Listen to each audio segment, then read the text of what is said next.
Good evening. It's a delight to invite you again to Ask Sonali D Show. And today we are delighted to have Captain Somnath Dutta with us, who has 20,000 plus flying hours with him in aviation. And of course, has been with Air India almost for 20 plus years. So, welcome to the show, Captain Dutta. It's really a pleasure to have you. Pleasure's all mine. There is a lot of questions that I keep getting from youngsters and also their parents in terms of flying as a profession. So, what better way than to ask the expert and also to understand what are some of these basic norms or requirements for flying as a profession. Okay, so Captain Datta, you have been flying for almost so many years. What's your best experience in terms of flying, and what gives you this joy about flying? This joy about flying is basically you've seen your father keep flying from a very early age. Right. And you're impressed by his uniform, the way he goes about it. Beautiful. And and it is the human urge, to either fly or go underwater. Right. Things that a normal human is not supposed to do. Right. So whatever we are not supposed to do, we tend to go towards it. Right. Very true. So do you keep meeting a lot of people who ask you a lot of questions about flying? Yeah. Yes and no. Like it is a glamorous job for those who do not fly. But for most, it's okay. And you see a lot of places, a lot of new faces. Yeah. And a lot of countries. Absolutely. And it's all free of cost for the virtue of work that you're doing. Right. So today we have a lot of questions which have come to us, especially in context to your profession. And we cannot cover all of them due to paucity of time, but we'll cover some of them. And the first one being from Roman Patra, and he says, how difficult is it to become a pilot? See, nothing is difficult and nothing is easy. Right. It's how you work towards it and how you look at it. Right. So the first thing to be a pilot is you must make sure that you're medically fit to be a pilot. Sure. So that's how it is. So does it mean that, if you have, let's say, glasses or if there is some kind of other challenges, then it's not possible to be a pilot? The physical challenges, so far as regarding glasses are concerned, okay, there's a limitation to it. Right. So that is why I said, first you must do your medical and get it clarified whether you're fit for it. Okay. You might not be having glasses, but you might be colorblind and then you're not fit for it. Sure. Which you might not be knowing about. Right. So what are the basic requirements beyond physical fitness to become a pilot? Beyond physical fitness to become a pilot is you must have the mental strength and the urge to do it. Sure. And you should not take it as something being forced on. Right. Because as it is, it's going to be stressful in the early age. Right. And you must enjoy it.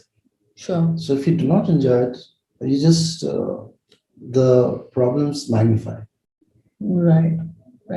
But when you just aspire to become a pilot, you do not know whether you're going to enjoy the profession or not. So how do you know you're going to enjoy it? To tell you frankly, nobody enjoys learning something initially. The anxiety is there. Whether you're going to make it or not, that is there. Right. But then even through all this, you must, what I mean to say is, you must enjoy flying. As such, you must enjoy takeoff and landings. Right. It should not be a kind of a burden for you to do that. Then it becomes very difficult.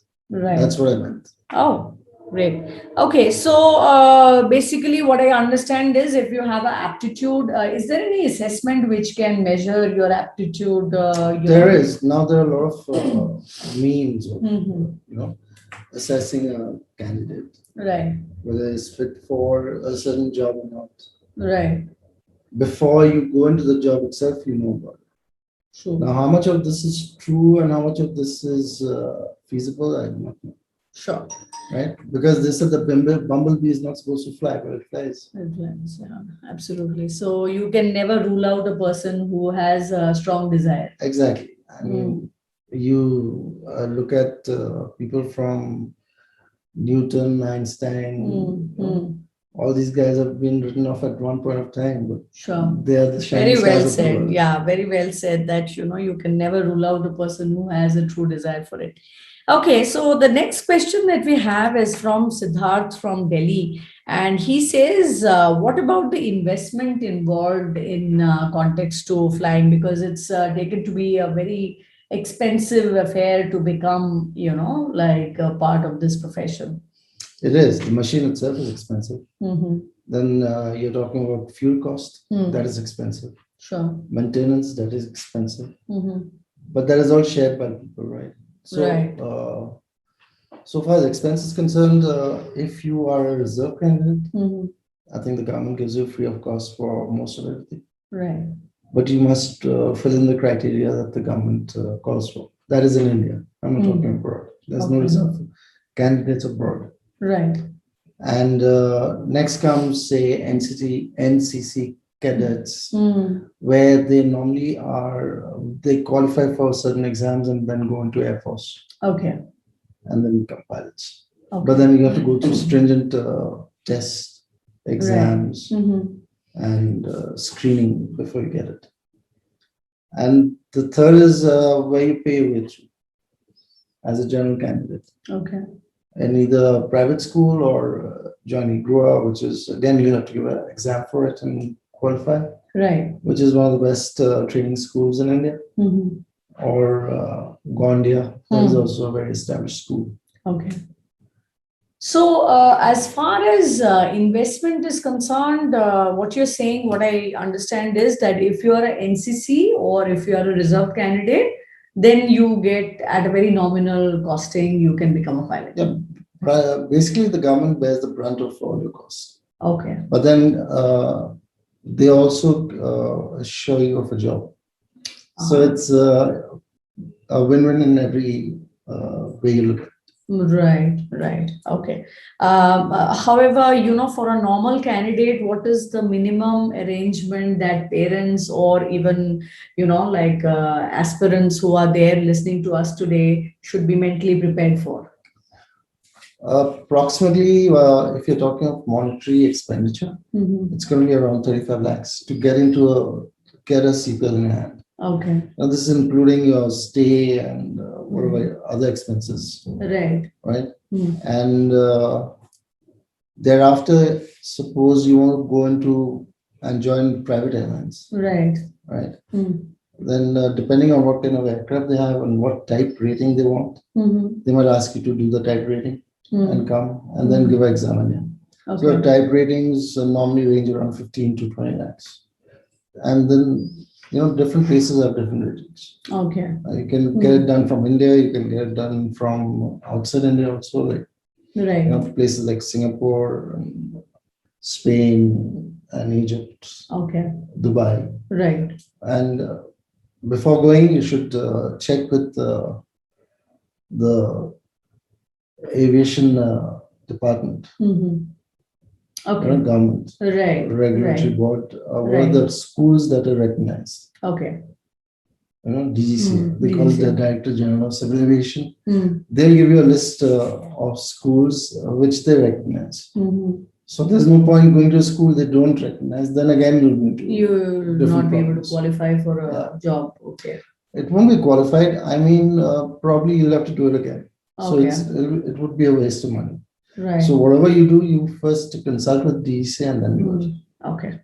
Okay. And like we see that, like if you want to prepare for medical, there is Akash, there is Alan, there is, so many other institutes. Likewise, for engineering also, there are so many privileges. However, for flying, are there any schools which are there where, like you can prepare for these exams for IGWA or Gondia? There are a few classes that taken by few individuals. These are private classes. Okay. Right. So once you get into once you have decided that you're going to go into the circuit, right, I'm sure you'll come in contact with that. Okay. Okay. Right. In Delhi, they have a few classes. Bangalore also there are a few classes. Calcutta there are a few classes. Chennai is there. All the major bases like Chennai, Mumbai, Bangalore, Hyderabad. So they have institutes. They don't have.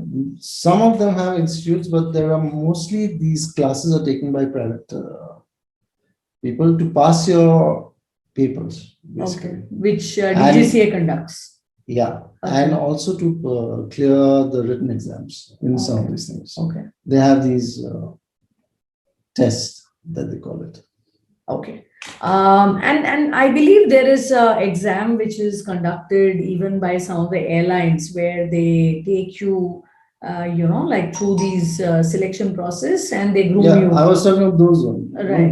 These are the private institutes that they refer to, but they won't tell you directly that you go to them. Okay. So like you go to Alan and like you go to Akash or your medical or right. No one tells you to go to them. You're supposed to pass your class 12 and then sit for the exam. Right. But then you have to have that edge over the others. You go to these classes. Okay. And like as against, if I had to compare these two things, that a doctor's license is for a lifetime. What about a pilot's license? Is that also something which is there? No. Yeah. I mean, a pilot's license is always hanging by the sword. Okay, why is that? That's because you don't know when you're going to be medically unfit or what is going to happen to you. Right. And our license depends on our medical fitness and a lot of other things. Right. Included in that. How often do you have these medicals? Initially, we used to have it. The initial medical is going to be every 1 year. Okay. Right. And then as you pass certain ages, it's all given in DGCA. Okay. Rule book. Right. Right. After you get your ALTP, it's it was every 6 months, but now it's back to 1 year again because of all these COVID difficulties. Right. In fact, that's our next question here from Aman Verma from Mumbai. He says, during COVID times where the world is changing so much, how safe is it to get into aviation industry? See, everything is safe and everything is unsafe. Right? No one knows what is going to happen with you tomorrow. Right. Because no one has seen tomorrow. Very true. None of us knew that COVID is around the corner. Yeah. And then talking about COVID, no one knows anything about COVID right now. Right. They're giving us vaccines. The doctors are not sure about it. And it's kind of ebbing down and then coming back again in a very form, in different forms. So unless we are absolutely certain about certain vaccines that are going to work with COVID. Right. Which no one knows till now. Right. When we come to know, only then we can answer that question. Sure. And aviation itself is with so many, ifs and buts. Right. On especially regarding a medical. So it's very difficult to say that what is safe and what is not safe. Right. Because in today's world, nothing is safe. Yeah, absolutely. Because even if you take any other industry, the job scene itself is very unsure as to what is there and what is not there. Yeah. Right. More so with aviation because it's dealing directly with your medical. So putting all that together, it's very difficult to answer this question. At least I'm not a doctor to kind of confirm. Right. Okay, so since you have this 6 monthly kind of a medical or 1 year medical. 1 year. 1 year medical. Are there any restrictions per se in your lifestyle for this to maintain this, let's say, weight and regimentation and your health and so on? I mean, a lot of people think that pilots, like, they go about flirting a lot, they go about drinking a lot, they keep having party and there's no work, right? It's totally opposite. Because you can't do a whole night flying, or you can't get up early in the morning and fly day in, day out in even domestic sectors without resting. Right. Whereas sleep is one of the major things that will help you get along in a long way in your career. Right. You know? Right. Because if you don't sleep, you're not able to function as well as you normally would. Right. So, right? And it is a very disciplined life. You know, although you should find time when you have night stops abroad or within India. Right now, traveling has become a restriction. So there's a lot of restrictions involved. Right. Even when there wasn't, we always found out time to walk. And in walking, we saw the places, but then we also made sure that we did a lot of exercise. Yeah. So that you slept at night. Sure. Right. So, and then, you know, there's strict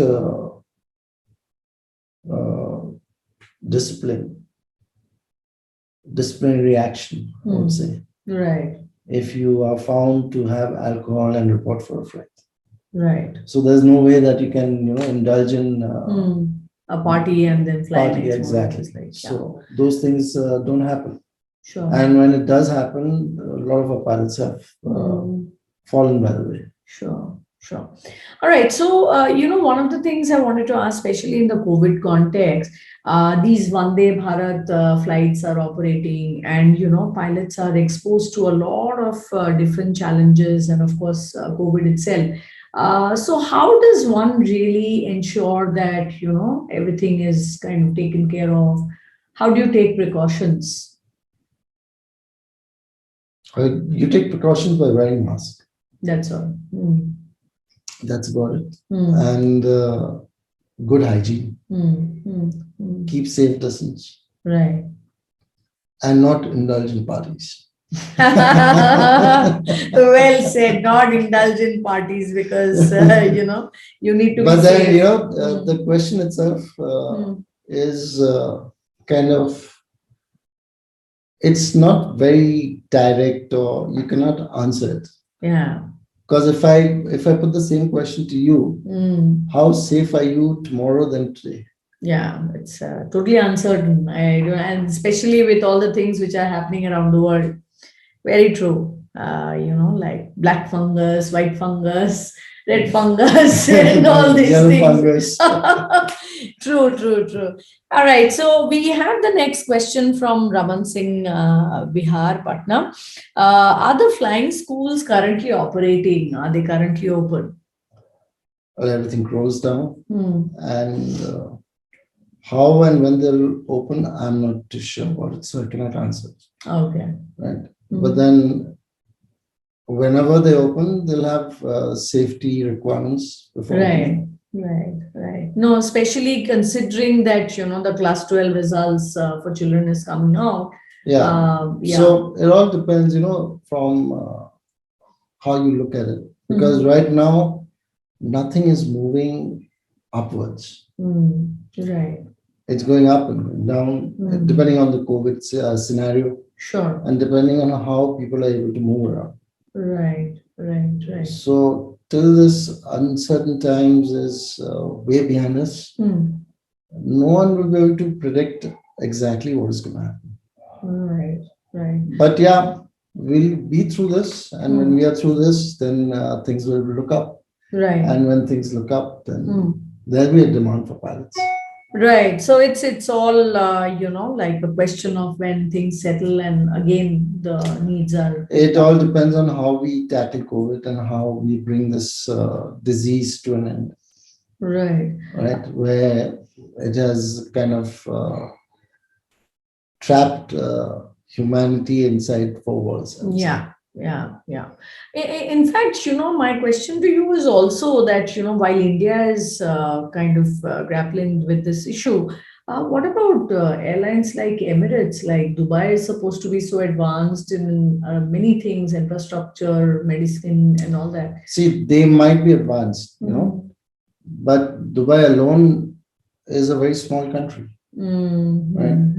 If countries like India, South Asia, and the rest of the world, Europe, right? They don't open up. Where are they going to go? Yeah, that's true. That's true. Very true. All right. So the next question that we have is from Indranil Mukherjee from Kolkata. In an age where space travel is the new adventure, do you think airline travel by itself is going to see any change? Definitely. Airline travel will see change. You've kept so many people inside the house. And we just saw what happened in Nainital and all, where people just rushed out when they thought that they had COVID under control. Right. Till the government intervened and said that, no, please go back. Right. So people, and we've seen so many neighbors also. Right. People are kind of frustrated just sticking inside the house with the mask on. Absolutely. So they want to break. And when there'll be a lot of people who want to break. Right. And then there will be a demand. Right. So that once there's a demand to travel here and there, the aviation sector will look up. Sure. And then there'll be a demand for pilots. It is all on demand and supply.